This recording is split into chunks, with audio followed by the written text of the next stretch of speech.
Assalamualaikum warahmatullahi wabarakatuh. Alhamdulillah rabbil alamin wa bihi nasta'in ala umurid dunya waddin. Allahumma salli wa sallim ala nabiyyina Muhammadin wa ala alihi wa ashabihi ajma'in. Amma ba'd. Ikhwah serta akhwat yang dirahmati oleh Allah Azza wa Jalla. Salah seorang sahabat Nabi sallallahu alaihi wasallam yang bernama Abdurrahman bin Auf radhiyallahu anhu adalah salah seorang sahabat Nabi sallallahu alaihi wasallam yang memiliki banyak keistimewaan. Keistimewaan dari sisi beliau sebagai seorang mukmin dan juga memiliki keistimewaan dari sisi bagaimana beliau menjadi seorang manusia yang sukses dan berkah hidup serta rezekinya, sehingga beliau dikenal sebagai orang yang sangat kaya raya. Kalau boleh disebut dengan istilah sekarang adalah beliau adalah seorang miliardernya para sahabat. Namun menjadinya beliau sebagai seorang miliarder ini, beliau juga termasuk sahabat yang paling dermawan. Ikhwah dan akhwat yang dimuliakan oleh Allah, marilah kita simak cerita beliau dari sejak beliau masuk Islam, kemudian bagaimana kisah tentang keberhasilan beliau menjadi seorang miliarder, dan bagaimana kisah beliau sebagai orang yang amat dermawan di kalangan para sahabat. Ikhwah dan akhwat yang dimuliakan oleh Allah, beliau termasuk orang yang pertama-tama masuk Islam. Ya, termasuk dari 8 orang yang awal sekali masuk Islam. Tepatnya beliau 2 hari setelah masuknya Abu Bakar radhiyallahu anhu ke dalam Islam, sehingga beliau mendapatkan banyak siksaan sebagaimana para sahabat Nabi SAW yang awal-awal masuk Islam mendapatkan siksaan. Abdurrahman bin Auf juga termasuk orang-orang yang mendapatkan siksaan. Dan beliau termasuk 10 sahabat Nabi SAW yang dijamin masuk surga, al-ashrah al-mubasysyarina bil jannah. Dan beliau juga termasuk dari 6 orang yang dipilih oleh Umar bin Al-Khattab untuk menjadi ahlu syura, orang-orang yang diamanahi untuk memusyawarahkan siapakah yang akan menggantikan Umar bin Al-Khattab menjadi khalifah. Beliau mendapatkan kedudukan yang amat mulia ketika Umar bin Al-Khattab menjadi khalifah. Begitu juga beliau menjadi orang yang sudah dijamin masuk surga oleh Rasul sallallahu alaihi wasallam.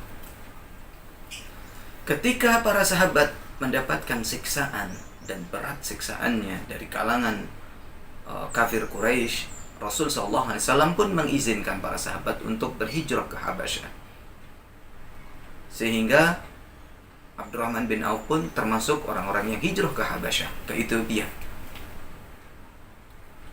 Dan hijrah yang berikutnya, ketika Rasul sallallahu alaihi wasallam mengizinkan kaum mukminin untuk hijrah ke Madinah, maka beliau menjadi orang-orang yang pertama hijrah ke Madinah.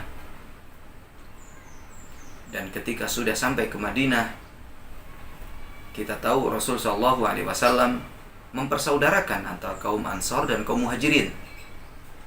Kaum Muhajirin yang pergi ke Madinah meninggalkan hartanya, meninggalkan tempat tinggalnya, dan mereka membawa perbekalan secukupnya untuk perjalanan menuju Madinah. Bahkan bisa jadi pakaian pun hanya pakaian yang mereka pakai untuk hijrah ke Madinah, agar tidak memperberat mereka ketika jalan menuju Madinah. Yang kita tahu perjalanan mereka menuju Madinah juga tidak mudah, karena selalu diintai oleh orang-orang kafir Quraisy. Maka Abdurrahman bin Auf juga termasuk orang yang tidak memiliki apa-apa ketika hijrah di Madinah. Dan pada saat itu beliau dipersaudarakan dengan Sa'ad bin Rabi' al-Ansari. Kita tahu bagaimanakah jasanya orang-orang Ansar membantu kaum Muhajirin memberikan segala apa yang mereka punya demi saudaranya yang datang dan mereka tidak memiliki apa-apa. Sa'ad bin Rabi Al-Ansari menawarkan kepada Abdurrahman bin Auf yang sudah menjadi saudara karena bersaudarakan oleh Rasul sallallahu alaihi wasallam, ya, satu kebun dari 2 kebun yang dia miliki. Beliau memiliki 2 kebun dan 1 kebun ditawarkan kepada Abdurrahman bin Auf agar kebun itu menjadi miliknya, kemudian dia bisa berkebun dan dia pun bisa hidup. Dan nanti apabila dia berkeluarga, dia bisa menafkahi keluarganya dari situ. Ketika mendapatkan tawaran ini, apa jawab Abdurrahman bin Auf? Beliau dengan halus menolak, dengan halus menolak tawaran Sa'ad bin Rabi Al-Ansari ini dengan mengatakan, tunjukkan kepada saya di mana pasarnya. Beliau memang memiliki keahlian di dalam berdagang, sehingga beliau merasa malu, atau barangkali beliau merasa bahwasanya bukan bidang dia untuk berkebun, maka beliau pun tidak menerima tawaran tadi, tapi malah beliau ingin ditunjukkan di mana pasarnya. Dan tunjukkanlah Abdurrahman bin Auf ini di mana pasarnya oleh Sa'ad bin Rabi Al-Ansari. Dan begitulah Abdurrahman bin Auf memulai hidupnya di Madinah dengan berdagang. Dan tidak berselang lama beliau pun terlihat keberhasilan dari dagangnya, sehingga dia pun menabung dari uang yang dia hasilkan dari perdagangannya sampai mampu untuk memiliki harta untuk menikah. Dan menikahlah beliau. Ketika Rasulullah SAW melihat ada tanda-tanda nikahnya Abdurrahman bin Auf, Rasul pun bertanya, Mahyam, ada apa denganmu wahai Abdurrahman bin Auf? Karena Rasulullah SAW melihat ada bau wanginya dari Abdurrahman bin Auf sebagai tanda-tanda sebagai seorang pengantin baru. Maka Abdurrahman bin Auf pun mengatakan, saya menikah. Dan Rasul bertanya, dengan apa kamu memberikan mahar kepada istrimu? Beliau menjawab, sebutir kecil dari emas. Kemudian Rasul mengatakan, aulim walau bisyah, berwalimahlah kamu walaupun dengan seekor kambing. Kemudian Rasul SAW mendoakan keberkahan atas harta yang dimiliki oleh Abdurrahman bin Auf radhiyallahu anhu. Dari sinilah Abdurrahman bin Auf menjadi atau mengawali sebagai seorang yang kaya dengan harta dan penuh keberkahan dengan hartanya. Pertama, beliau mulai dagang dari pasar yang ditunjukkan oleh Sa'ad bin Rabi Al-Ansari. Kemudian beliau juga mendapatkan doa keberkahan dari Rasul sallallahu alaihi wasallam terhadap hartanya. Dan apa yang menjadi doa Rasul sallallahu alaihi wasallam itu pun terkabul, dan Abdurrahman bin Auf pun merasakan keberkahan itu. Sampai-sampai Abdurrahman bin Auf mengatakan, dunia seperti mendatangiku begitu besar begitu banyak, begitu melimpah, sehingga kata beliau, mudahnya datangnya harta kepada dia itu seakan-akan apabila beliau melihat batu, kemudian batu itu dia buka, maka di bawah batu itu ada emasnya, juga ada peraknya. Subhanallah. Ini adalah kekayaan Abdurrahman bin Auf dengan begitu mudahnya dan lancarnya perdagangan yang beliau lakukan. Sehingga Abdurrahman bin Auf dengan kekayaan yang dimilikinya, beliau juga ingin bagaimana kekayaan ini bisa membantu Islam dan kaum muslimin. Banyak infak-infak yang telah beliau lakukan, yang telah beliau berikan, sehingga beliau termasuk orang yang paling dermawan di kalangan para sahabat. Suatu kali Rasul sallallahu alaihi wasallam mengirim pasukan dari para sahabatnya, sehingga beliau pun mengatakan kepada para sahabat, memerintahkan kepada mereka untuk bersedekah untuk membiayai pasukan ini. Ketika mendengar seruan Rasul Shallallahu Alaihi Wasallam, Abdurrahman bin Auf menginfakkan harta yang belum miliki sebanyak 4.000. Tapi sayangnya di sini tidak disebutkan 4.000 apa ini, 4.000 dinar atau dirham. Karena pada saat itu ukurannya adalah dinar dan dirham, bukan rupiah. Ya, bukan seperti uang kita zaman ini, bukan dolar gitu kan, bukan ringgit, bukan euro gitu kan. Ya, tetapi dinar dan dirham. 4.000. Anggaplah seandainya yang diinfakkan adalah dinar, 4.000 dinar. Ya. Kalau boleh kita kalkulasikan, ya, kalau 1 dinar itu sekitar 4/4 gram emas murni, maka beliau ya menginfakkan 4.000 dinar itu setara dengan 17.000 gram. 17.000 gram. Berapa itu ya? Berapa rupiah itu? Ya, berapa juta atau berapa ribu juta atau berapa miliar? Ya. Kalau kita kalikan 17.000 gram gitu kan. Kali kalau 1 gram emas murni itu adalah 1 juta. Ya, semoga tidak salah ya. Hari-hari ini mungkin ya kurang lebih lah 1 juta. Itu sekitar 17 M. 17 miliar. Dana yang besar sekali. Ya, 17 miliar. Berarti kekayaan Abdurrahman bin Auf itu berapa? Itu yang diinfakkan, belum yang ada di rumahnya untuk keluarganya. Karena ya, seorang muslim selain menginfakkan ya, disebut dengan giving, dia juga harus saving kan? Dia juga harus menyimpan untuk keluarganya, untuk menafkahi keluarganya. Subhanallah. Ya, beliau membiayai pasukan yang diutus oleh Rasul sallallahu alaihi wasallam sebanyak 17 miliar sesuai dengan kalkulasi ya, kurang lebih dari 4.000 dinar tadi. Ikhwan dan akhwat yang dimuliakan oleh Allah, ini adalah satu dari kedermawanan beliau. Kedermawanan yang lain pada saat perang Tabuk, yang mana saat itu kaum muslimin sedang mengalami paceklik. Kemudian orang-orang ingin bagaimana mereka bisa ikut bersama Rasul sallallahu alaihi wasallam.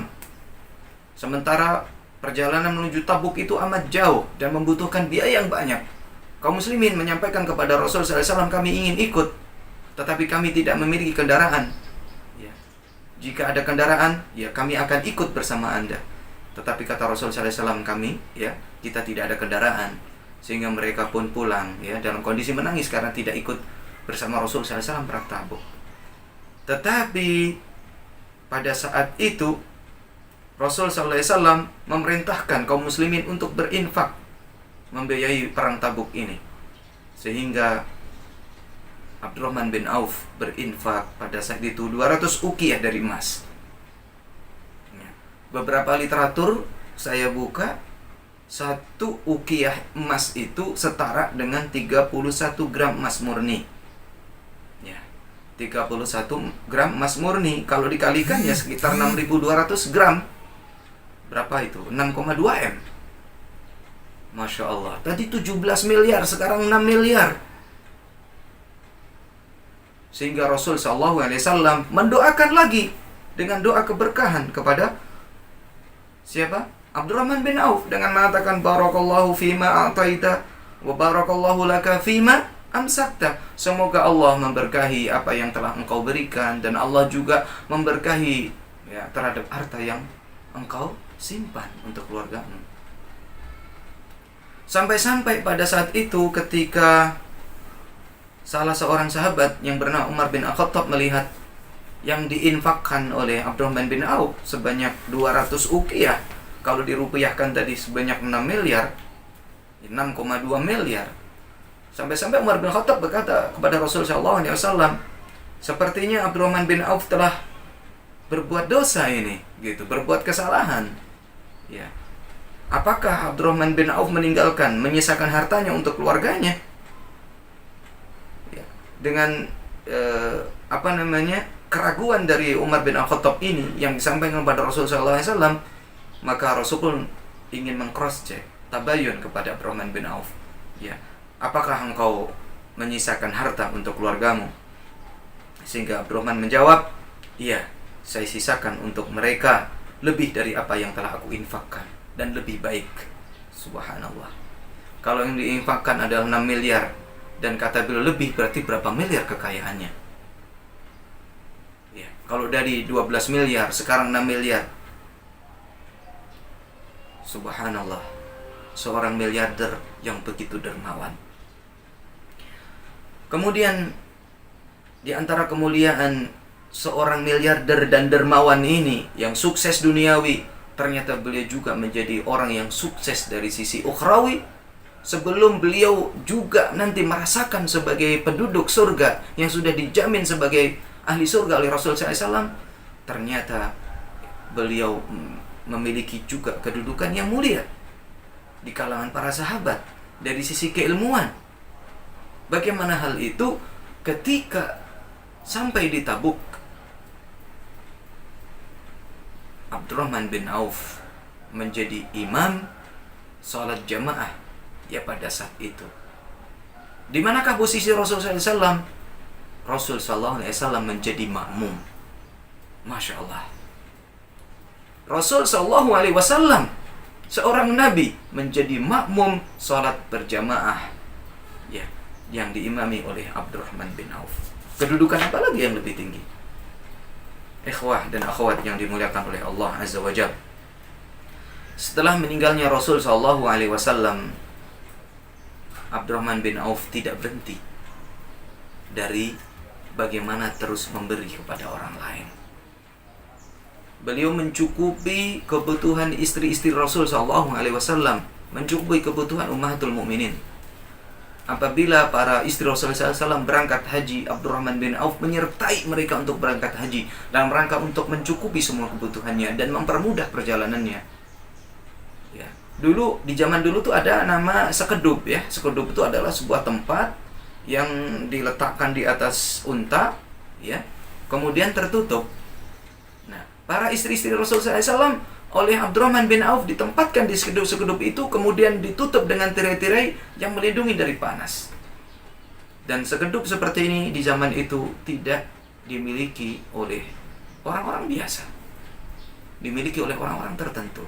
Inilah ya, bagaimana kebaikan Abdurrahman bin Auf yang tidak berhenti setelah Rasul SAW wafat, terus beliau lakukan dan belum mencukupi semua kebutuhan ummahatul mukminin. Dan beliau juga sampai rela menjual tanah yang beliau miliki dengan seharga 1.000 dinar. Berapa kira-kira 1.000 dinar itu kalau dirupiahkan lagi? Sekitar 4,25 M. Tanah seharga 4 miliar. Subhanallah, besar sekali ini ya. Ya, beliau jual dalam rangka untuk beliau bagikan kepada orang-orang fakir miskin dari golongan muhajirin ya. Kemudian beliau berikan juga sebagian kepada para istri-istri Rasul SAW. Sehingga Aisyah radhiyallahu anha kaget ketika dikirimin harta ya, dikirimin uang itu.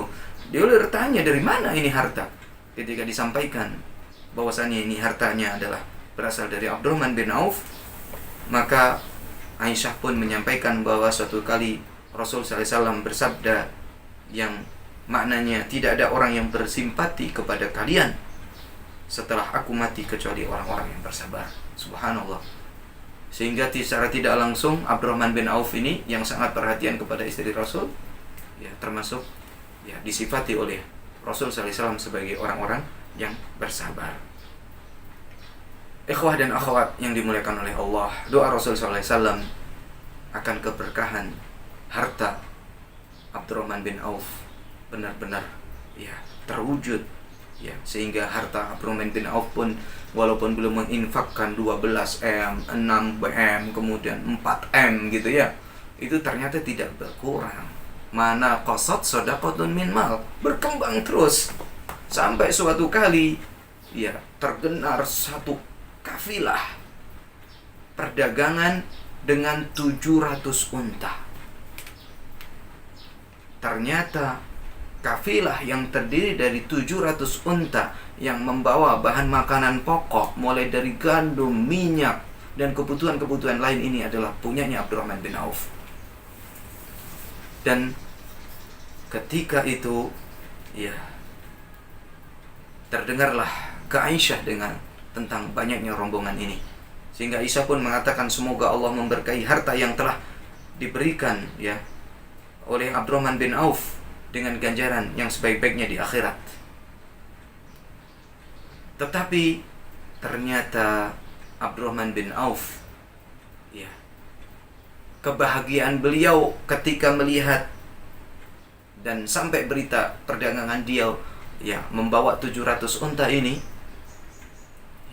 beliau langsung menemui Ummahatul Mukminin, khususnya Ummul Mukminin Aisyah radhiyallahu anha, dan dia menyampaikan kepada beliau bahwasannya agar Aisyah bersaksi bahwa kafilah ini dengan seluruh isinya yang terdiri dari 700 unta tadi akan diberikan dia dalam rangka, dia infakkan dalam rangka berdakwah ya di jalan Allah Azza wa Jalla. Abdurrahman bin Auf dengan segala keistimewaannya sebagai seorang yang 10 dijamin masuk surga, sukses akhirat ya, menjadi sahabat yang amat mulia di sisi Rasul SAW, menjadi imam dalam perang Tabuk ya, imam jamaah salat perang Tabuk, sehingga Rasul SAW menjadi makmum, menjadi seorang yang sukses duniawinya, hartanya melimpah ya, dan beliau pun mendermakan harta-harta yang beliau miliki itu ya, sehingga beliau menjadi orang yang sukses dunia dan sukses akhirat. Dan beliau pun ketika ya hendak meninggal dunia, beliau bebaskan semua budak dan beliau memberikan 400 dinar emas kepada Ahlu Badar. Ya, Ahlu Badar adalah orang-orang yang dulu ikut perang Badar ya, yang mana pada saat itu berjumlah 100 orang ya, sehingga masing-masing dari mereka mendapatkan 4 dinar. Kalau 4 dinar ya berapa? Sekitar 17 gram. Subhanallah. Ini adalah harta yang sangat besar sekali, sampai-sampai beliau ketika meninggal mewariskan sebanyak 1000 unta, 100 kuda, dan 3000 ekor domba. Ya, semoga ya apa yang kita sampaikan pada saat ini dari kisah Abdurrahman bin Auf ya, begitu besarnya beliau ya, dari sisi kebesaran iman ya, kebesaran takwa, kemudian tingginya kedudukan beliau di sisi Rasul SAW, dan begitu ya dermawannya beliau dengan kekayaan yang beliau miliki, bukan menjadi orang yang pelit dan sayang terhadap hartanya, tapi menginfakkan apa yang dia miliki, menjadi pelajaran bagi kita ya, bagaimana kita menjadi orang yang sukses dunia, kemudian menjadi orang yang paling dermawan, kemudian bagaimana kita berusaha dan keimanan yang kita miliki ini menjadi orang yang sukses di akhirat. Akhirnya ya kita tutup pertemuan ini dengan bersalawat kedua Nabi SAW, kemudian juga dengan membaca alhamdulillah. Wassallallahu ala nabiyyina Muhammadin walhamdulillah rabbil alamin. Wassalamualaikum warahmatullahi wabarakatuh.